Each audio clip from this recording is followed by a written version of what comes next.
B. Lawrence. I call myself the business disruptor because if what you have been doing over and over again, even if you try new things and it's still not getting you where you need to be with your business, perhaps you need a disruption. You need to do things differently. You need to be open and flexible.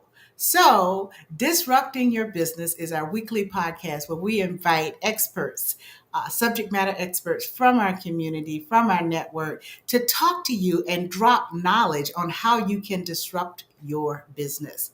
Super excited tonight because I have my friend Otis Collier, also known as June Collier. We've known each other for about 20 years, been through some things, seen a thing or two or 300 together.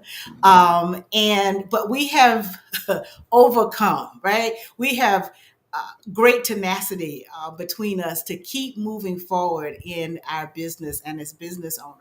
And will tell you a little bit about himself, but he has a vast knowledge. He's what I call a well-rounded person. He is a military veteran, and we thank you for your service. He's worked in corporate America, and he is a business owner, in addition to being an African-American Black man in business here in America, which is a whole nother dynamic, of course. And so really excited for him to share a little bit and drop some knowledge with you as we dive into whether investing should be a strategy for your business growth plan. We know the answer. If you're sitting there contemplating, then I want you to lean in because you need to hear what he has to say. And let's have a great conversation. You're welcome to comment. We are here on LinkedIn, Facebook, Twitter, and YouTube. We welcome your comment or your questions. We'll be happy to talk through that if you desire. Thank you. And again, welcome, Otis. Well, thank you. Thank you for having me. I appreciate you inviting me to the podcast.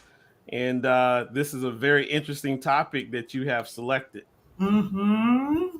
Mm-hmm. And I'll tell you, I've been in business 36 years and never really thought about it. Even though I have taught this, and I've taught this even in the nonprofit sector when I've said, even as a nonprofit, you can invest some of Right. those dollars. You can make money off of your money, but never really thought about it until I followed you and I started doing your class on Sundays. That I need to not just have this in my personal life as an investor, but also in my business life, so that I can perhaps retire sooner. So please share why you believe that it's a good strategy to invest as a business owner. Well, there's probably about five good reasons, and maybe even more than that, but I definitely know about five good reasons why you want to have investments outside of just your business. Mm, But before I get into the investments, let me just say this is that your business is your best investment. Your right. business is your best investment. Here's the reason why I say that. Many people can start a business with a few $100s, a couple $1,000, and turn that into $1 million business. Mm, The return from a couple $100 to $1 million is pretty great. I've got a friend of mine that started a janitorial business many, many, many years ago with a bucket, a broom, and a vacuum cleaner. And he now has a multi-million dollar business. okay. So you're not going to see an investment that's going to give you that type of return. So your business is your best investment. Mm, However, let's talk about the five reasons why you definitely want to be investing. And the first reason is diversification. mm. You've got to have some diversification when it comes to your finances, when it comes to just success in business, because you don't know what will work and what doesn't work. And so while your business is your main source, you don't want to rely on your business 100% and not have something else that can definitely be your fallback, if I can say that. Even the Bible talks about having seven, maybe even eight ventures because you don't know which one will fail. So, And so that's you got me excited because I get teased about being a serial entrepreneur. But are you telling me that that's biblical and that there's something in me that God is pushing toward that way? Absolutely. Ecclesiastes Right. 11, I believe it is, 1 through 7 or something like that. It states that having multiple ventures is Mhm. important because, again, you don't know which one will fail, which one will work. Maybe all of them work. So you want to have 7, maybe even 8 ventures. That's what Mm. the Bible states. So I got a few more to get. I only have 5. and so one of the things that I think that people need to be aware of is that diversification. Hmm. Diversification is basically saying don't put all your eggs in one basket. That's You've right. got to spread those eggs around just a little bit so that you have that. And then the second thing is risk mitigation. And so we want to minimize our risk. And that's what diversification is really all about. Diversification is saying, hey, let me spread this around a little bit, and that way, if something doesn't work, the other thing that I may have been invested in is working. And so Hmm. that reduces your mitigation, your risk. It mitigates your risk in your business because you're not necessarily solely dependent on just the business being successful, Gotcha. right? Um, Another reason is capital appreciation. So if Uh-oh. you are investing in the stock market on a passive way, you can see capital appreciation. And all that basically means is you buy stock for $50, you look up, a couple years later, the stock is worth $150 or $200. That is capital appreciation. And that capital appreciation can be very helpful in your business in a time when maybe you need funding. And so now you've got some funding in your main business that you can pull from your investments. So your investments might be able to help you expand your business. It may help you in times of difficulty. It can do a lot of those things. And that's why investing is very, very important for your business. Okay. All right. All right. Um, Let me see. What else do I have? Liquidity. Uh-oh. Liquidity is very important. With investments, you can actually cash out pretty quickly and get that cash into your hands. So the liquidity of investing is there as well. And so again, there's many, many different reasons why a business wants to invest. At some point, you may not necessarily want to be running the business. At some point, you may not necessarily want to be at the helm of the business.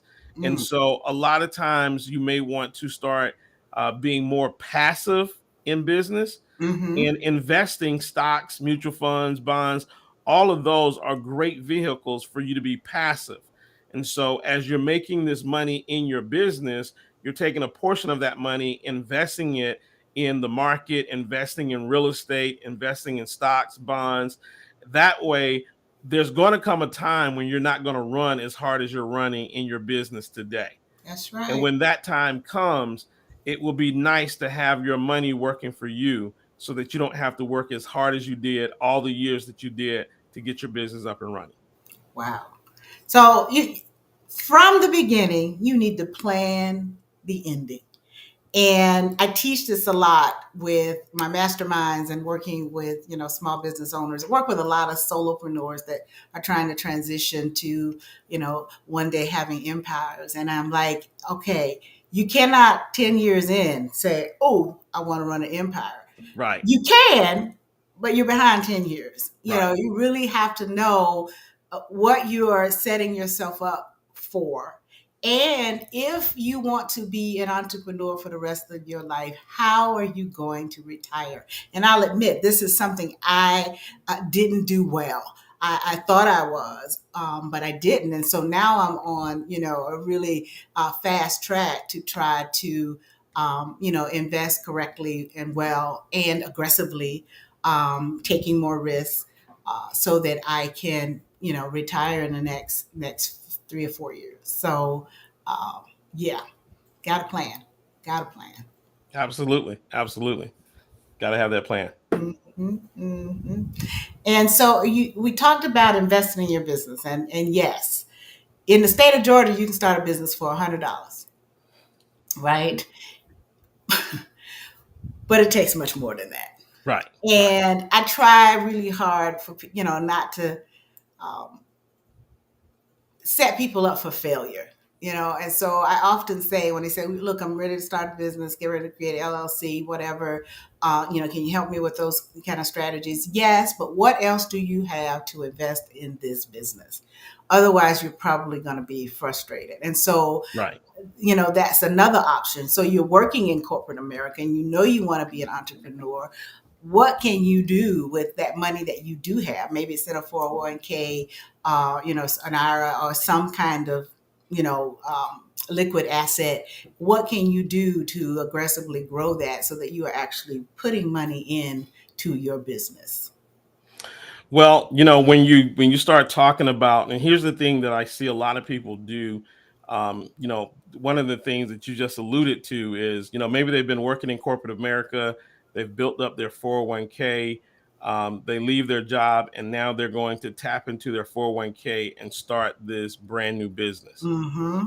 I Mm-hmm. would, I would sort of not advise that. Um, Okay. because one, it takes so long for you to build that. Mm. And time is one of the best things that's going for you when it comes to investing. Time is one of those things that if you start early enough, it's going to work in your favor. If you start late, you got to really, really work hard and catch up and grind very hard to make up for that time. Plus, there are a lot of tax advantages with a 401k that you can't get back. Mm. So, there are maximum amounts that we can contribute every year into our 401ks, our IRAs. And once you take that money out, it's not like I can pull $50,000 out of my 401k, go use it, and then later on put the entire $50,000 back. It doesn't work that way.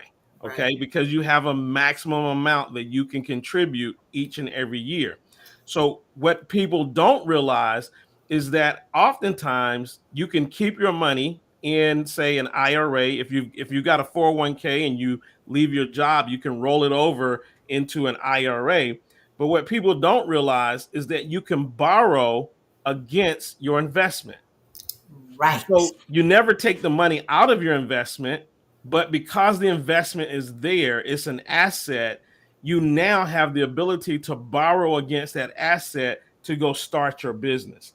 That way, you've got money to start your business, plus your investment is still growing. Mm. So the knowledge you are dropping is be a smart investor in business. And we would probably talk all night about, all that goes into that. But I like that, is that, don't pull that out, which is what we have been conditioned to do, is sitting there. I got $150,000. I'm going to start a business. I'm going to pull it out. No, borrow against that, but make sure that you've got a strategy in place, to make money off of that so that you're not taxing yourself personally to pay that back. Right. Right, right. Uh-huh. And you just brought something else up that's very important, is taxes. So Yeah. if you borrow against your 401k before retirement, not only are you going to have to pay taxes, but you've got early withdrawal penalties that you have to pay. And so again, Mm. borrowing against your 401k or borrowing against your IRA is the smarter thing to do versus cashing it in, because once you cash it in, again, you can't put it back. And the second thing is you're going to pay taxes, early withdrawal penalties, all of those things. I would just roll my 401k into an IRA and then borrow against the funds inside of that IRA. All right, guys. I hope you're hearing this. If you've not made the mistake already, that this is a better strategy to use. That hard work that you put into that your employer may have matched to some percentage, and helped you make that kind of money before you transition. But what if you didn't do it that way, Otis? And you're in a situation, you've taken it out, it's gone. You've paid the taxes. You weren't 55 and a half. I think that's how old you have to be, right? To not have those penalties. And you are in this business. How can you personally uh, do better at investing? You dropped some knowledge about 5 days ago on Facebook. I remember the days because when I saw it, I was like, "Oh yeah, I need to print this out and put this up because I still got a couple Right. of steps to finish on that I can do personally as a business owner who's earning revenue from my business. What can I do to set myself up better this next time?" Well, for a lot of people, when it comes to investing, they're not expert traders, they're not expert stock pickers. And that's probably 95, 97% of the population is that they're not an expert. Many people will tell you to go and get a financial advisor. I don't necessarily have anything against a financial advisor, but with the technology that we have today, you can avoid commission costs that you're paying to your financial advisor by doing some simple things. So, the first thing that you're going to need is you're going to need to open up a brokerage account. A Mm-hmm. brokerage account is simply, if I can put it, it's like a checking account, but it's for accessing the stock market. So a brokerage account allows you to buy and sell stocks and options and Bitcoin and all of that stuff. It allows you to do those types of things by having a brokerage account.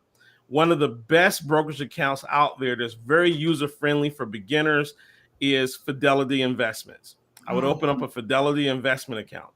The next thing that you would want to do is determine what type of account you want inside of your Fidelity investment account. So you can just have a regular investment account. That what that just basically means is that there's no tax shelter around it.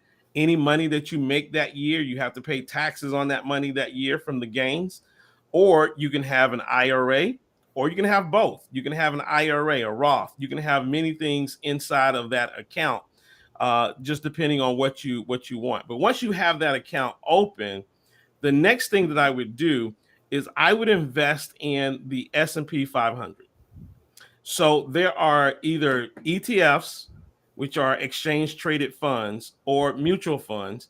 You can invest into the S&P 500. Now, for many people who have no idea what that is, the S&P 500 is basically the top 500 companies in the United States that you can invest in.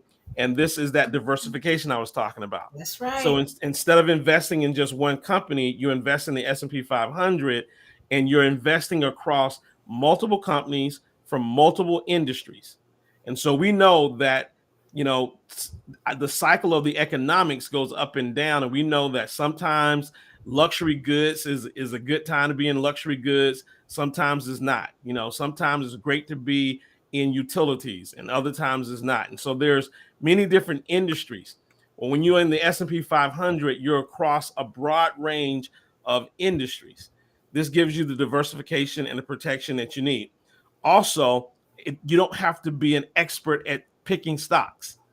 You don't have to know to pick Microsoft or to pick Apple or to pick Tesla or whatever stock that it is that you're interested in.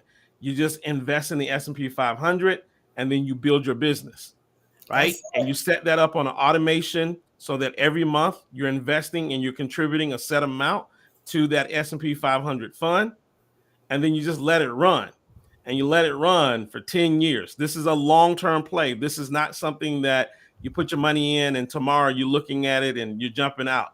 This is a long-term play. And so the reason why we select the S&P 500 is because it has a lot of great history behind it.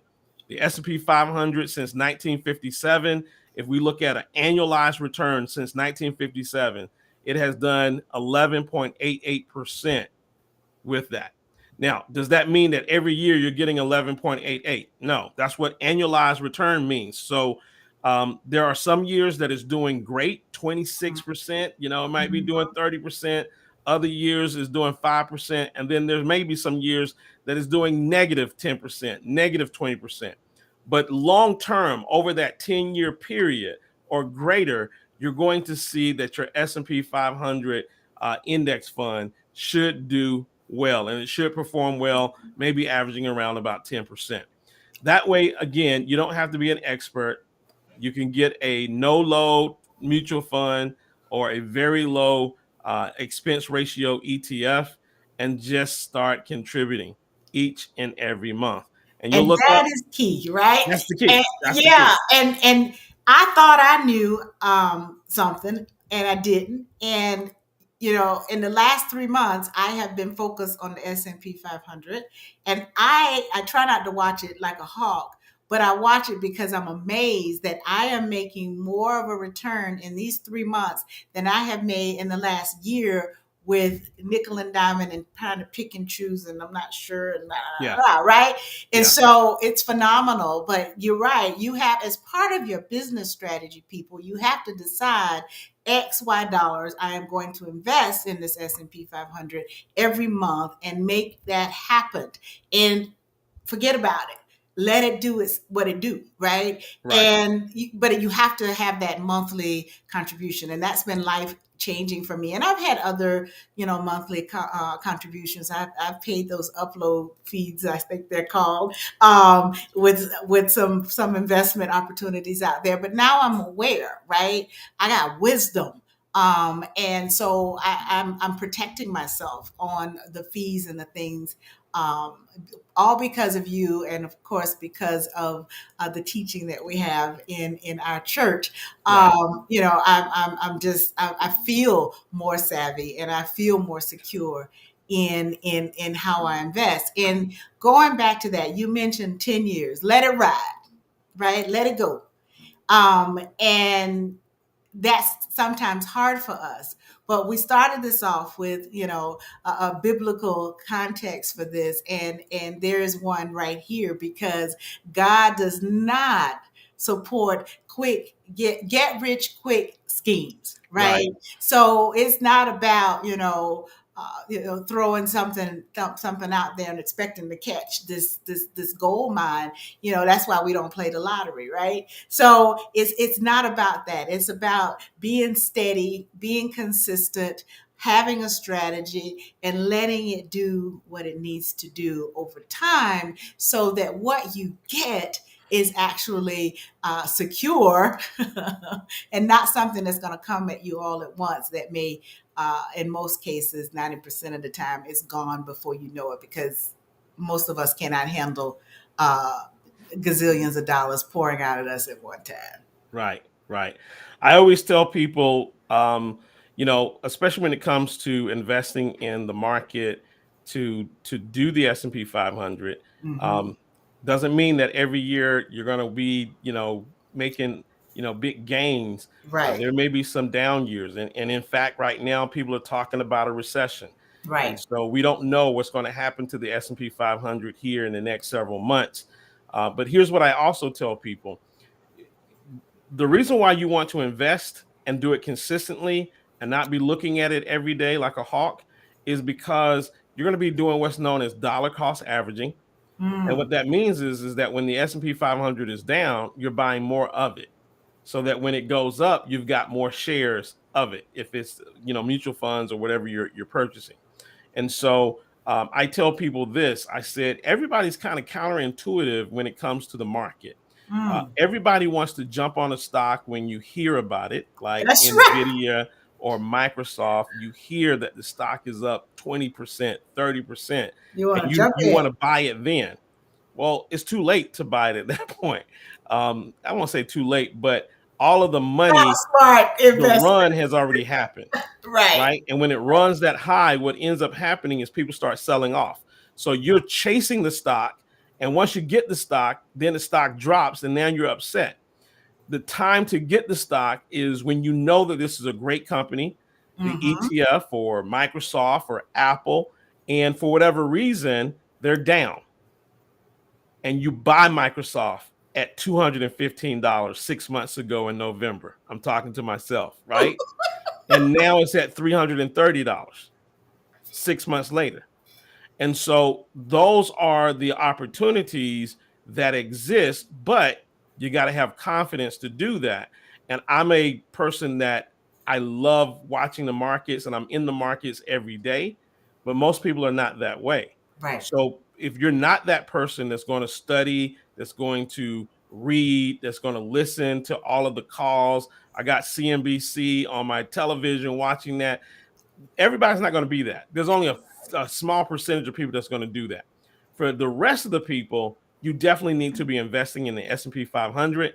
Get your index fund, ETF, invest in the S&P 500, and you'll be fine. So Long term. people, yes, it's a long-term strategy. It's a strategy set up to protect you.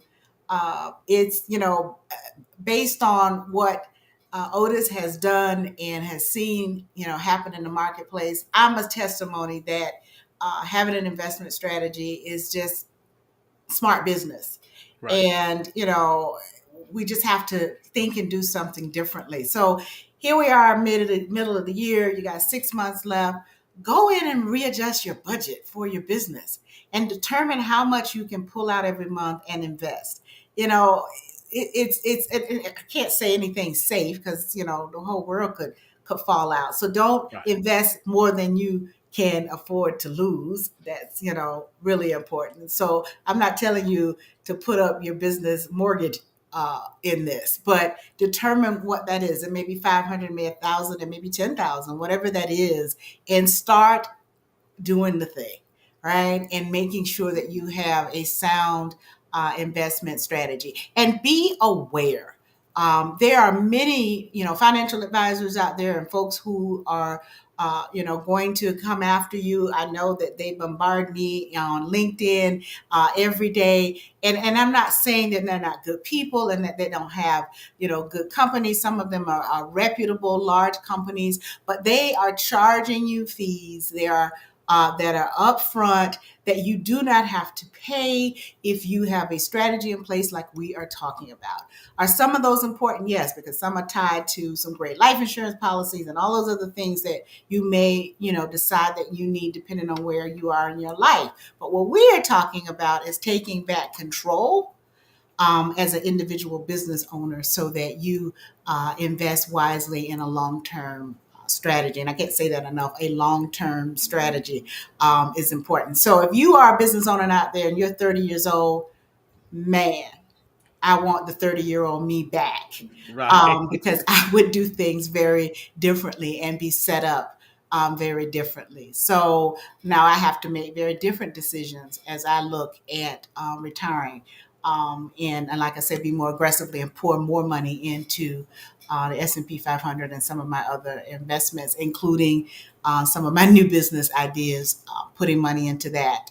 So because the return appears to be great, but I take more risk by waiting until I'm almost 60 to get my life together. So don't do that. Don't do that. So the four things is open a brokerage account. You recommend a Fidelity I brokerage recommend account. Fidelity. Yeah, which is like Um, a checking account, but for you to be able to buy stock, right? yeah, and Fidelity also has the banking and all of that, Right. but right now we're talking about the brokerage account. And Yes. then within your brokerage account, you can invest your money into a fund. Fidelity has a mutual fund that mirrors the S&P 500. The ticker symbol is FXAIX. FXAIS. I'm FXAIX. gonna put that in the chat. So you can get that and then set up automatic payments to that fund, however much you want to contribute, Okay. and then just do that for the next 10 years. The other nice thing I like about Fidelity is, because a lot of people say, hey, I need a financial advisor. And there's nothing wrong with a financial advisor if you just know nothing. Like if you just don't know anything, a financial advisor is great. Yes. But they do charge and will put you in what we call loaded funds. And that's because the financial advisor has to eat as well. They have That's to right. eat as well. They got to take That's care of right. their family. Yep. Yep. But today's technology allows you to do so much by yourself. And with Fidelity, they have customer service. And Fidelity's customer service will even help you get everything set up. They'll walk you through that. They'll talk to you. They'll give you suggestions. And so, I mean, it's the way to go. And then, like I said, just contribute, take your mind off of it, and go build your business. because That's your it. business is your number one investment. That is your number one investment. That is a perfect closing to our time together. This was just a teaser. 30 minutes goes so fast, but I hope that it got you excited, thinking, willing to study. Go to junecollier.com right now today and follow him. He drops this knowledge weekly, and really every day there's something powerful coming out from this brother. And I'm super excited that he's a part of my circle.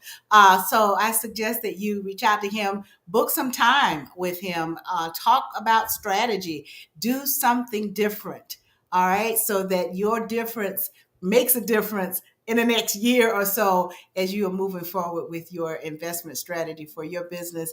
Everybody take care. I'll see you next time. This is Denise B. Lawrence, the Business Disruptor. Thank you again, Otis, for joining me as my guest. My pleasure.